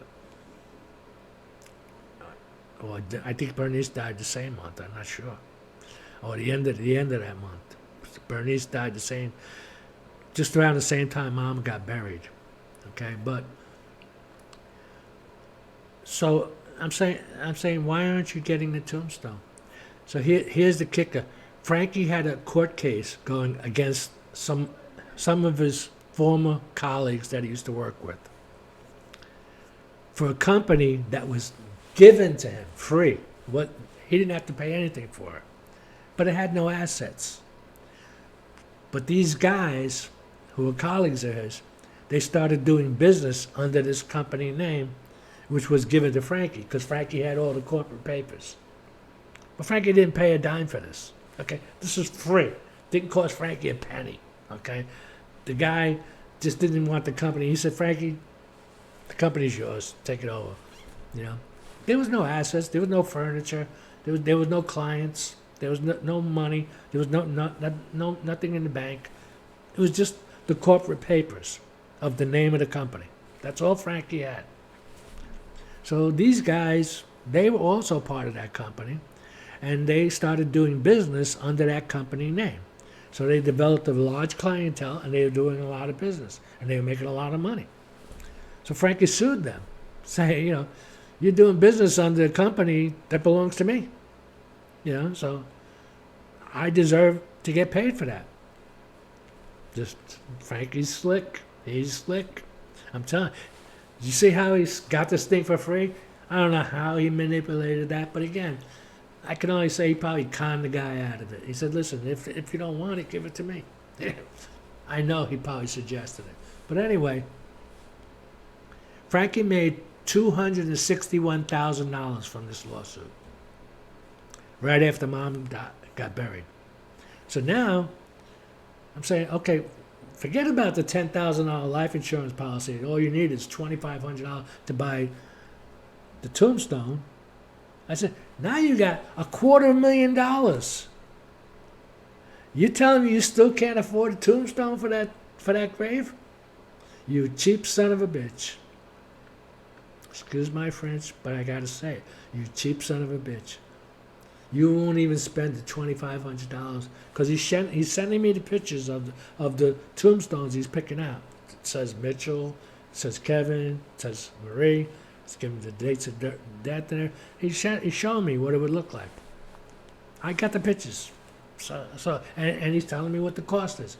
So, because, he knows that this is important. He knows that this is what Mom wanted. Mom wanted that tombstone. She said, use the insurance money to buy the tombstone. Don't worry about the funeral. Get the tombstone. That's what Mom wanted. That's what I wanted. I said, how long is it going to be since 1971, that nobody's ever bought a tombstone? I couldn't afford it. I had a family to take care. I would have bought it, but I couldn't put together $2,500 to buy a tombstone. I'm living from, paycheck to paycheck. I don't have $2,500 to just, to buy this thing. I like Frankie, he's making $1 million a year. You can't buy this tombstone for all these years? 53 years? I mean, are you kidding me? 53 years. Are you kidding me? You can't buy this tombstone over 53 years? You're making $1 million a year? You can't spend $2,500 for a tombstone? What a cheap person you are. This is why Mom was so angry at Frankie, because Mom, he wouldn't help out, get a tombstone. He wouldn't help Mom with the house, nothing, unless it was in his name. If she transferred the house to his name, then he'd help her. She said, no, you're not getting my house. So that's why Mom didn't really trust Frankie. But at this point, after she was, in the hospital, pretty much thrown out of Doreen's house. She's thrown out of her own house. Now she's thrown out of Doreen's house. And now she has no choice, but she's got to live with Frankie. She has no choice. It's either that or come to me. But she's not even talking to me. I don't even know any of this is going on. I'm finding this out at Jennifer's wedding in 2016. That Mom's been living with Frankie, But I knew that she was okay, But it took a load off my shoulders just to know. I said, well, thank God, that I'm happy that she's with you. I'd rather she be with you than with Chris or Doreen. I don't want her with either one, and certainly not with Gail, because Gail's just going to abuse her some more. She just wants her there for the money. She's not going to take care of Mom. She's not going to be bringing her to appointments, things like that, doctor appointments. She just wants to keep getting a check, So, anyway, listen, here's my phone number at home. This is my home phone number, 470-709-5965. Okay, I also have a cell phone, 404-721-9209. I'm on Facebook. If you want to be friends with me on Facebook, you could just look up G. Kevin Mitchell. I'm going by the name of Kevin. That's why I wanted the bracelet. So my name is G. Kevin Mitchell. Okay. I've gone to your page. I've been thinking, and that's where I'm going to send this message right now. I'm going to send it to you. And I'm hoping, Karen, that you'll understand that, first of all, I had nothing to do with any of this court stuff, okay, between Doreen and Frankie. It was all about money for them. I wasn't interested in I didn't want a penny. Okay, I didn't want nothing. You know, I really did. I didn't want anything from mom. I mean, mom gave me life, and mom was always there for me whenever I needed her. You know, mom did so much for me. Uh, I felt like I owed her. She didn't owe me anything, and I didn't want anything. And I say, but you know what? He's got the power of attorney. He's holding all the cards. Let him do what he wants. If he decides to be a good person and share all the money he stole, especially after he got a $250,000 settlement, if he decided to share it, then that might be a sign of a good heart. Obviously, that's not true because he didn't share any of it. Okay, so, but the house wound up being foreclosed. Nobody got the house, which I was happy for. I said, good. I said, nobody gets it. Nobody gets it. I said, I'm happy. I'm happy nobody got it. They were fighting so hard over this house. I mean, tooth and nail fighting to get this house, and nobody got it. Frankie didn't get it. Gail didn't get it. Chris didn't get it. Doreen didn't get it. Now, I know that they were probably telling you all these things about what they wanted to do, and I know that you also signed on as a petitioner to get part of the house. But Karen, I hold you completely innocent of what's going on, what went on there. Okay, I'd have nothing against you about what happened there. Whatever you did, you know, with them, and I'm sure that you discovered that they're all a bunch of, they were only using you for whatever they could use you for, and after they used you, they had no need of you anymore. And then they stopped talking to you.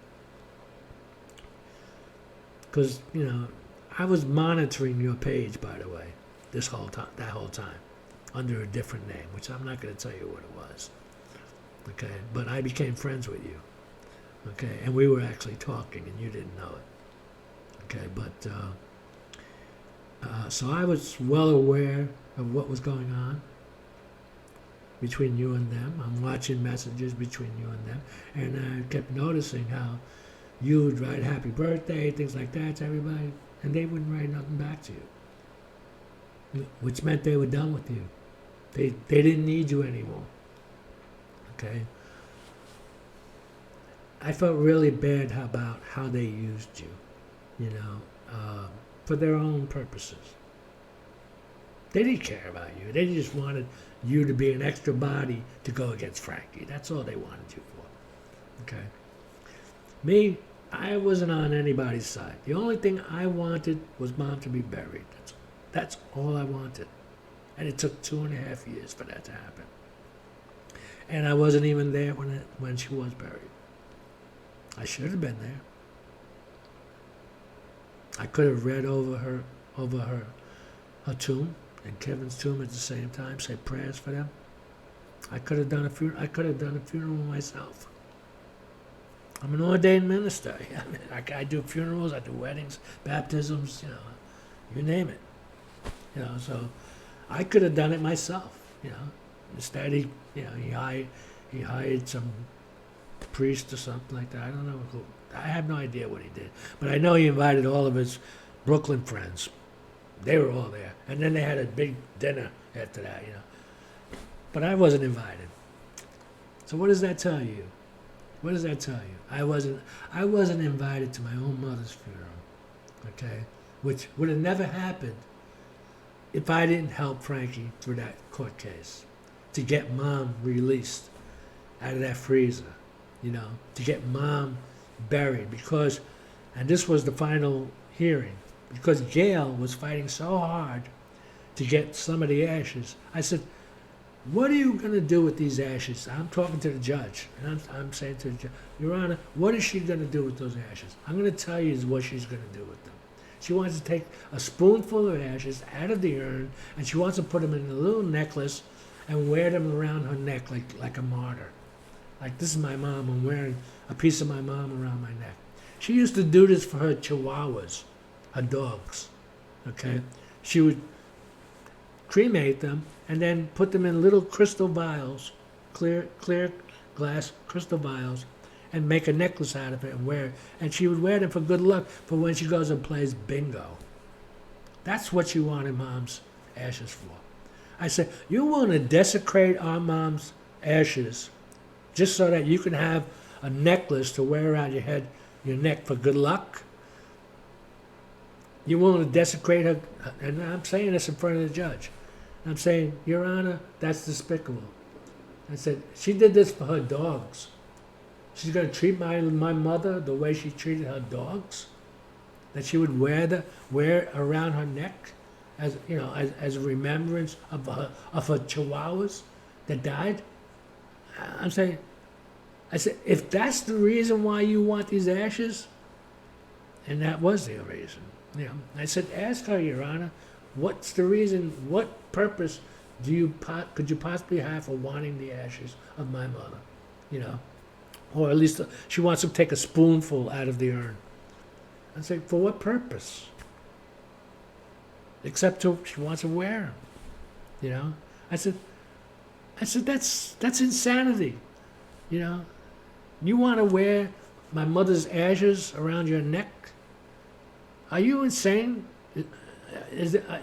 Are you mentally deformed? Let my mother go into the ground whole, at least all of her ashes, not part of it being hanging around your neck where they might break open and fall over the floor. That's desecration. You're desecrating her ashes. Okay? And I'm saying this in front of the judge. And the judge says, you know what, Mr. Mitchell? He says, you probably sound like the only reasonable person in this room. He says, and I'm going to grant the motion. No, she's not getting any ashes. I said, thank you, Your Honor. And that was it. All I wanted to do was preserve Mom's remains, get them buried, which took 2.5 years for the time she died. She wasn't buried until 2019, I think it was October. So Karen, please understand, I love you, okay, and I miss you so much, and I've been dying to talk to you, because we have so much in common. You have no idea how much we have in common, and I would love to come and visit you in Texas. I really would. In fact, I'd like to move to Texas. I've been here it's going on 19 years in Georgia. I'm getting kind of sick of it here. I need a change, and Galveston sounds pretty good to me. It's like right near the water. I miss the water so much. I miss New York water, but I don't miss New York. But I miss the water. I miss being near the water. Going fishing. And and I want to do my mission. And you know what? I think we could do things together. I think if we could talk, we could do a lot of things together, Karen. And a lot of good things to help a lot of people. We could do podcasts together, which would be great. I'm all set up for it. I got the mics, I got the speakers and cameras and everything. I got all the equipment to do it.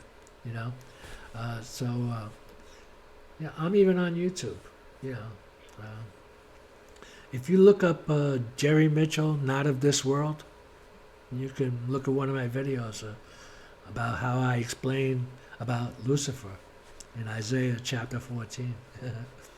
I think you would enjoy viewing that, because it gives you a lot of insight as to what God is really trying to tell us, what the real evil is in this world, which a lot of people are not picking up on.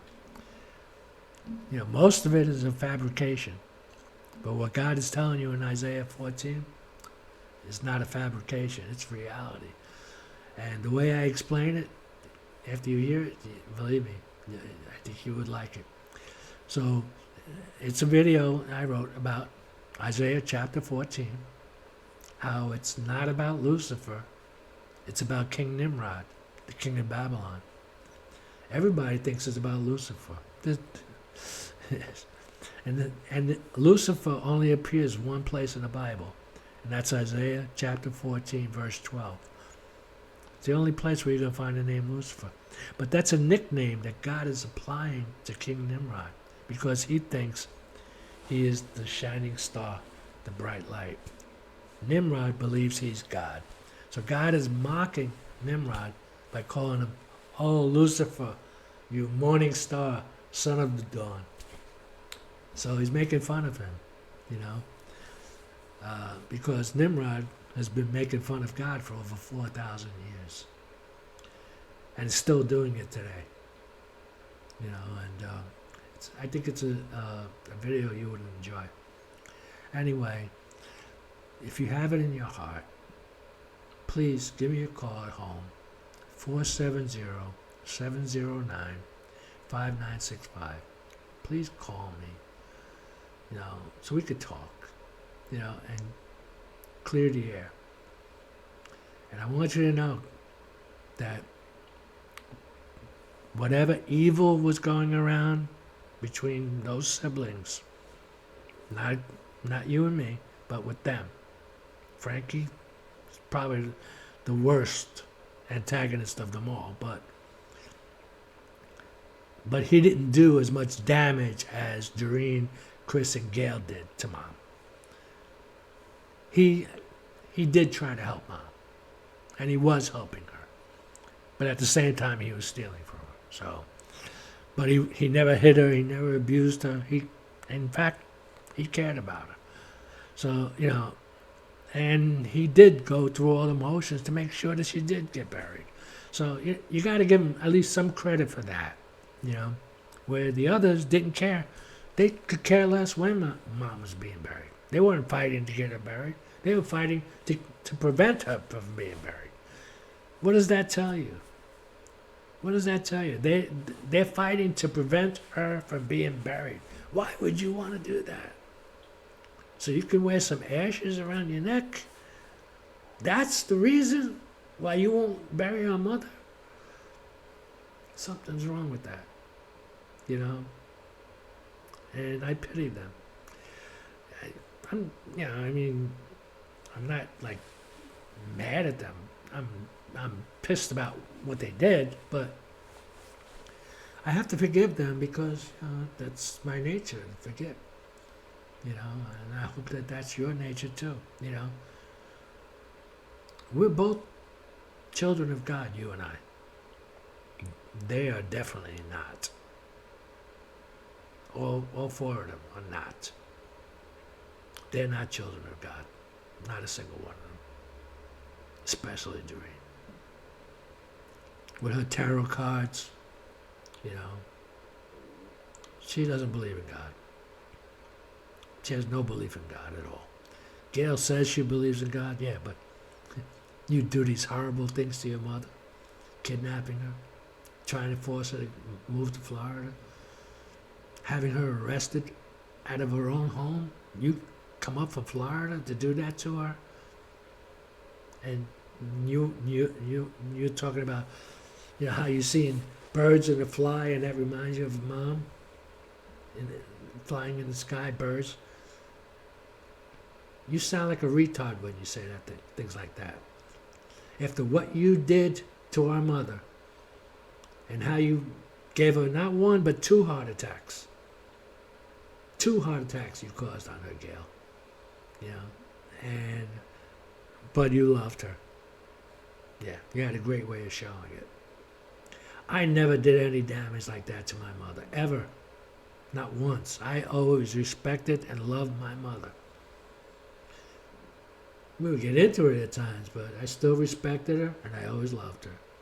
You know, I would never lift a finger against my mother, never do anything to harm my mother in any way. It seems like, and I know that you haven't, you know. I know, like, when you were younger, when you had Penny, yeah, you guys weren't getting along, I understand that. But you never hurt Mom, you know. You were having friction, you know, but you didn't go out of your way to hurt her. They went out of their way to hurt her, and they did. They did hurt her very badly, and I think they broke her heart. You know, I know they broke her heart because every time Mom would talk about them, she would start crying. Like she said, I can't believe the things they do. Even when my wife died, not one person in the entire family, and that includes Frankie and his wife Nina, these almighty great people. Frankie, Nina, Doreen, Gail, Chris, Peter, Nancy. Not one person in the entire family told me my wife died. Not one person. The only way I found out was because Doreen let it slip out to Mom that my wife died. I found out my wife died. She died May 18th, 2011. I found out, I think it was June 2nd, that she was already buried. I had no idea that she was even dead. She was buried. And Doreen tells Mom, "Oh, don't tell Jerry. Don't tell Jerry. This is my wife. We're married. Yeah, I'm the next of kin. Yeah. What about my daughter Heather? Like nobody's even considering any of this. Like I'm saying, what the hell's going?" And they're doing, and my daughter Melissa, when she filled out the death certificate, she wrote down my wife wasn't married. Meanwhile, I still have a marriage certificate. We never got divorced. Okay? I was sending, my wife was getting half my Social Security because I called her up and told her that I became disabled. And I said, I need you to go file at Social Security so you can get half of my payments. This was just 2 years before she died. So she was getting like, I don't know, $700 or $800 a month just because I was disabled. She's getting $800 a month just for herself. Just because I became disabled. And Melissa knew this, and Melissa knew that we weren't divorced. We never got divorced. So Melissa knew I was the next of kin, but she wrote on the death certificate, no next of kin, no spouse, nobody. She lied on the death certificate. This is my own daughter doing this to me. Believe me, I have a lot of bad things that have happened to me that are very hurtful. But I don't hold any grudge. It hurts when it happened, but I don't hold any grudges. I'm saying, look, this is your nature. If your nature is to be evil, then be evil. You don't have to answer to me. I'm not your judge. And I'm a sinner just like you are, so I'm not here to judge you. We're all sinners. But the evil that you're doing, that you're going out of your way to do, that's not good. That's not good. I never once went out of my way to do evil to anybody. Not once. Never in my life did I go out of my way to do evil to somebody. But yet, I got an entire family going out of their way to do evil to me for something I'd never even done. What did I do to you to deserve this? Tell me, what was this great crime that I committed? That I shouldn't even be told my wife is dead. Or that my daughter Heather is now an orphan and has no place to live. I shouldn't know about this? My own flesh and blood, my own daughter, Heather, who can't even speak, has severe brain damage, and nobody's even telling me where she is. To this day, I still have no idea. Since 2011, this is 13 years, I have no idea where my daughter Heather is, because they won't tell me. And I'm saying, why? What crime did I commit? That I don't deserve to know where my daughter is, or that my wife died? I don't deserve to know that. I had to find this out from my mother after she was already in the ground, dead and buried. Believe me, Karen, there's a lot of things that people have done to me my entire life. But I don't know, believe me, none of that is on my shoulders. It's on theirs. This is things that people have done to me, not things that I've done to other people. I don't do things like that. I'm a good person, and I'm a messenger of God. And I believe in God, and I believe in His commandments, and I believe in telling the truth, even when it's against myself. If I did something wrong, I'll be the first one to admit it. You know, if you got an accusation against me, say what it is, and I'll tell you if I did it or not. You know, and if I did, I'll say, yeah, I did that, and I'm sorry I did that. That was wrong. You know, but nobody's giving me any accusation. They do things behind my back. They say things that I've done. They say he did this, he did that, he did this, he did that, he did that. I'm saying, yeah, I don't remember doing this. You know, and if I did do it, then why didn't somebody say something then that I did this? You know, like, was this like I did it and then it was thrown into a box or swept under the rug, everybody forgot about, and now you want to bring it up later? Is that how it went down? Come on. If I did something wrong and everybody knew about it, then everybody would know about it. And I'd also know about it. But I'm pretty sure I don't know about it because I didn't do anything. So I don't know why you're so angry at me. But I do know why. And I think you know why too. Because I'm a man of God. That's why. Because I'm not like you heathens with black hearts. I'm not like any of you. I've never been like you. And I never want to be like you. Everything you do, I despise everything you do. You know, I still love you, you know, but I can't deal with you anymore. And I won't. I refuse to. If I were to find out right now Frankie died, see ya. Goodbye. One less black-hearted person in the world. I'll see you in the afterlife, and we'll discuss it then. You know? Gail? Oh, especially Gail. The mother of them all. She is the worst schemer of them all. And she's the one who uses Chris as a puppet. And he does whatever she says. Doreen? She's just outright. She's like Nimrod, totally against God. She does everything in her power to defy God. And so you got this guy who's totally devoted to God, and every one of you are all against God. So why do you think they hate me? Give you one guess. I'm of the light, they're of the darkness. That's the reason. It's the same reason why you've been cast out too. Because you're of the light and they're of the darkness. They use you whenever they want to use you. That's it. But have you heard from them lately? I mean, do they call you and say happy birthday? I mean, you know, do they send you cards?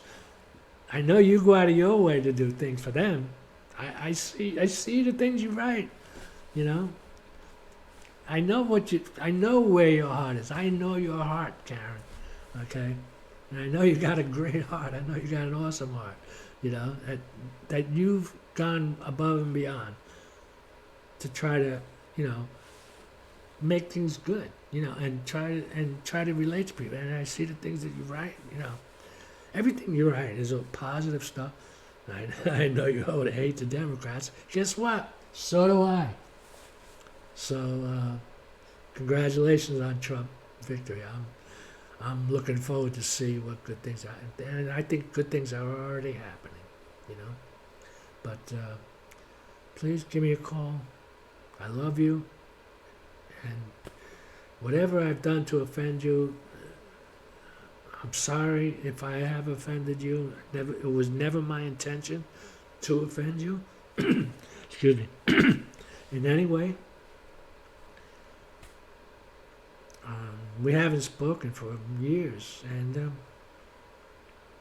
yeah, I just, want to reconnect. I just want to, let's get back on the same page. Let's work together. You know, and I can help you, Karen. I can help you. I mean, financially, I can help you. And we can help each other. Because I'm just as alone in this world as you are. And there's no reason why we should be alone. At the same time in two different places.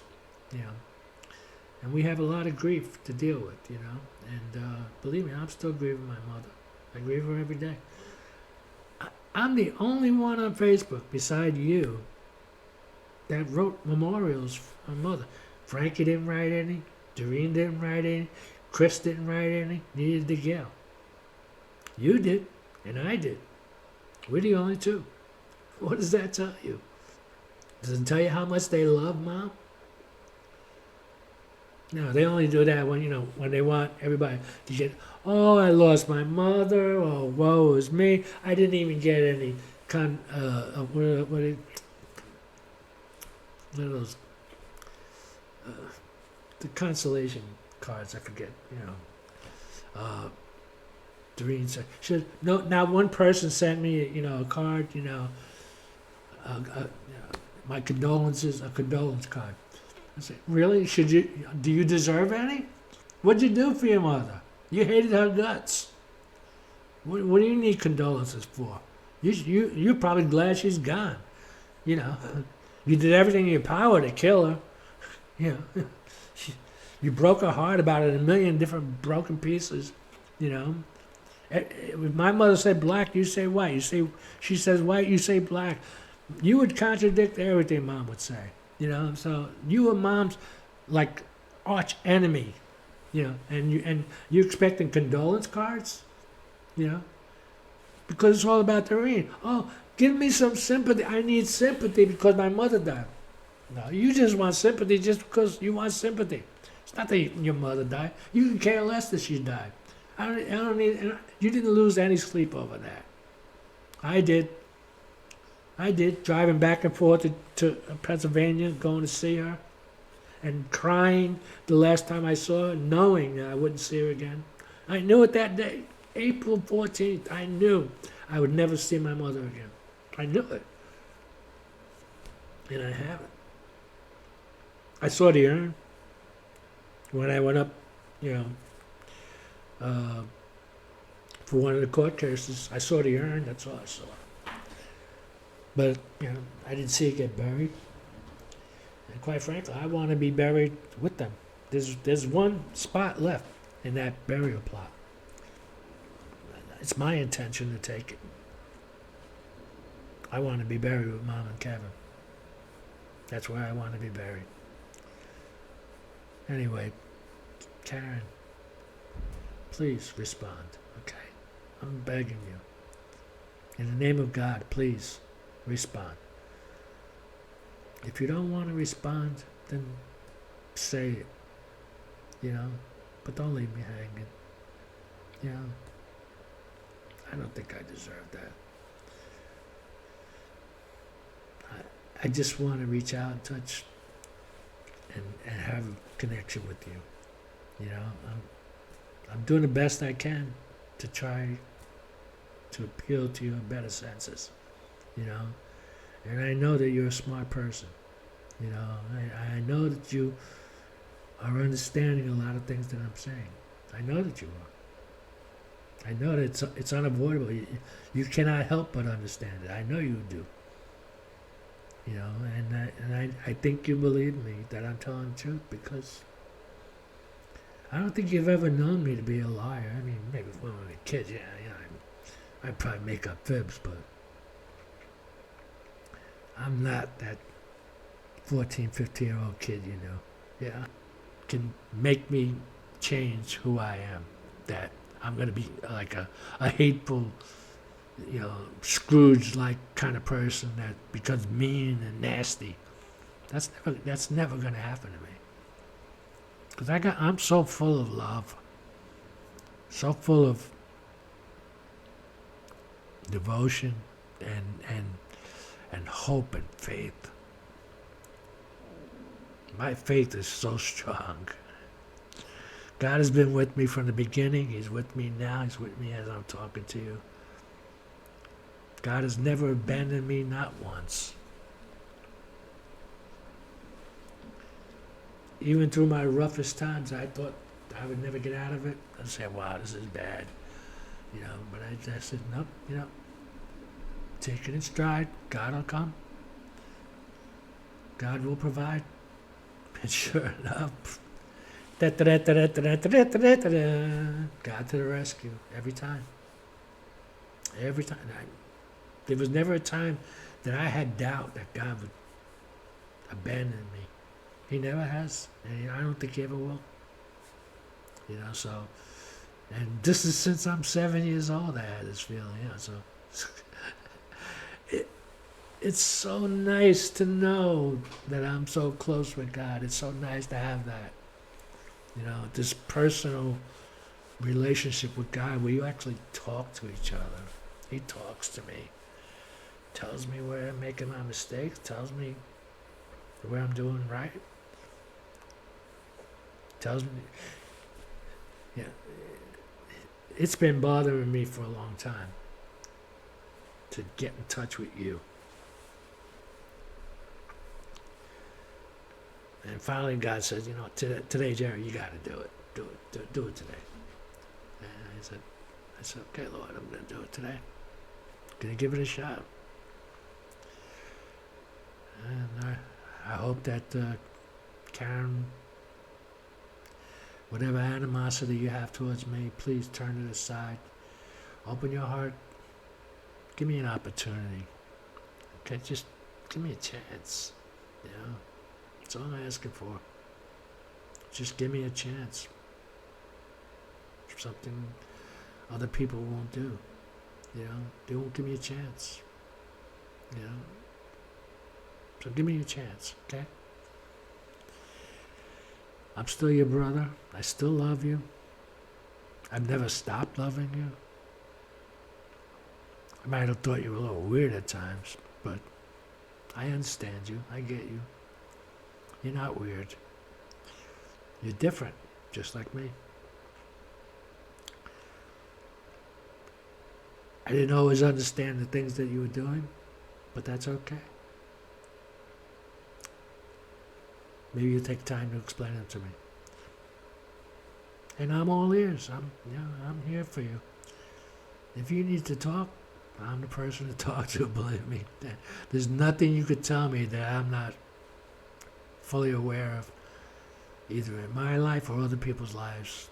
There's nothing you could say that I never heard before that would surprise me, make me dislike you.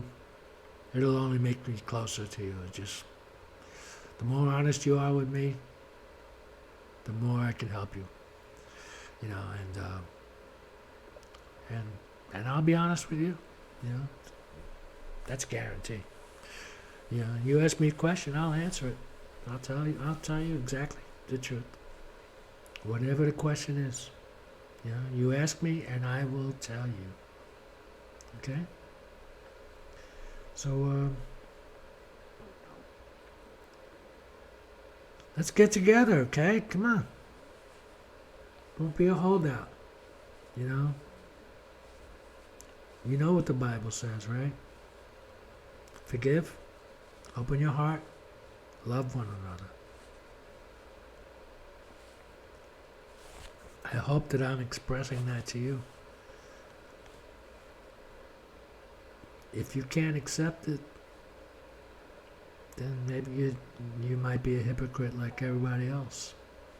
You say good things, but your deeds speak differently. I don't want you to be that way. Don't be like them. Don't preach the word of God and then not practice it. Don't be like them, Karen. Put your money where your mouth is, Reach out your hand, the way I'm reaching it out to you. Reach out your hand. calling on you to reach out your hand. In the name of the Lord, I'm doing this. I hope you will. God bless you. And I hope to hear from you soon. Okay?